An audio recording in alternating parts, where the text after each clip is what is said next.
I said, why would you do that? And he said, chokes me up. Mm. He said 4 words that I had never heard in my life. I believe in you. Mm. And because he's seen me when nobody else seen me.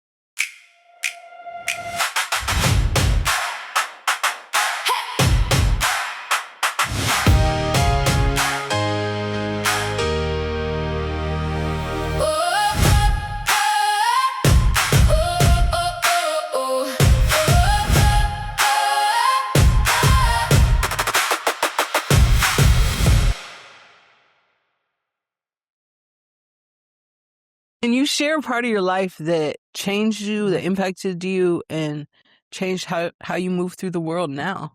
Yeah. You know, that's a good question.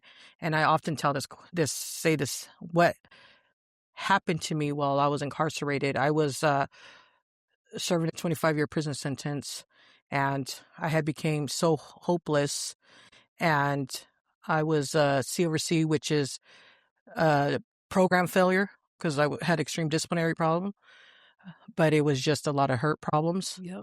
And so we had a new staff who came on, and I was walking around in my little pink uniform, totally being, again, dehumanized, because we have to wear different jumpsuits and stand out, and people know, like, we're worthless to CDCR, right? And the institution. So that staff came. He was new on the field, or new there, and he asked me something about you. He said, can I talk to you? Something about you stands out to me. Mm. He said, I'm starting a program for the program failures. And he said, if you just come and just do a little bit, there's nothing I wouldn't do for you. And I said, okay. So, and to get out of my room, because I was confined for 23 and a half hours a day at this time, sometimes 24 hours a day, I agreed. I went. I managed to go to the groups, and I was set to go back CORC again for another 6 months. And he called me into his office, and he's like, I told you there would be nothing I wouldn't do for you. And he said, that he held a meeting to get me off of that status, and I would be in a workshop. And I said, why would you do that? And he said, chokes me up. Mm. He said 4 words that I had never heard in my life. I believe in you. Mm. And because he's seen me when nobody else seen me, is what shaped my life now, to be able to see people in spite of their actions, in spite of their behavior, in spite of the trauma that's driving them, whether sitting shotgun to it and not even understanding that's what it is. And so because he dared to believe in me is why I believe in others now. Man, that's so powerful. Thank you. You made me tear up. So I think the reason why that affected me in such a way, again, I had never heard nobody say, I believe in you. Mm. And I think what he did for me was, and what we can do for others, right, Mm-hmm. is to strip off the surface and learn about the internal. And I don't believe that anybody just gets up and says, I'm going to commit a crime or I'm going to do these things. Yeah. There's learned behaviors, there's trauma, there's environmental effects, there's historical effects, there's all these things. And I think that if people had a heart to view individuals like myself and other incarcerated people as a human being and look past the act and see the person, like, I always believe we're all spiritual beings having a human experience. There's good in all of us.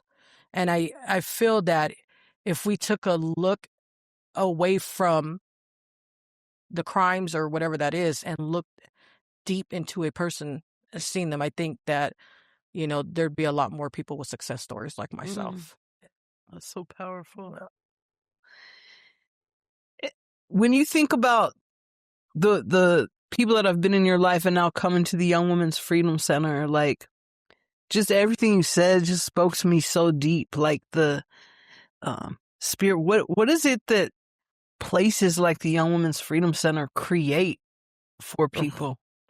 Well, the Young Women's Freedom Center, I've had a privilege since I've been home in my last 17 months to walk into a space that is so protective. It's safe. It gives young people and all people, because it's been so welcoming to me since my release.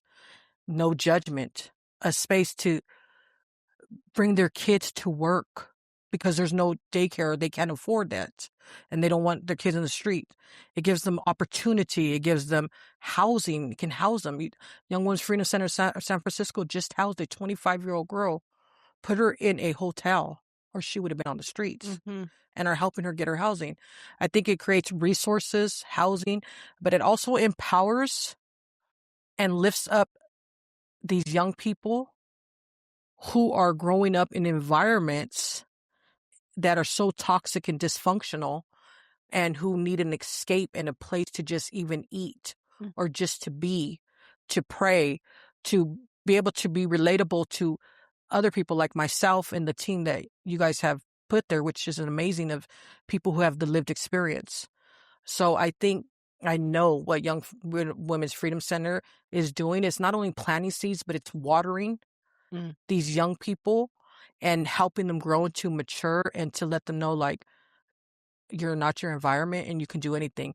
And, you know, my mom said that when I got sentenced. She said, my daughter was a product of my environment.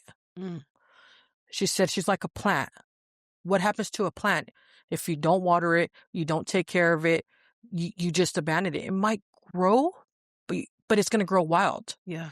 But what happens if you water it, you nurture it, you take care of it, it's going to grow beautifully. That's what Young Women's Freedom Center is doing to these kids going in there.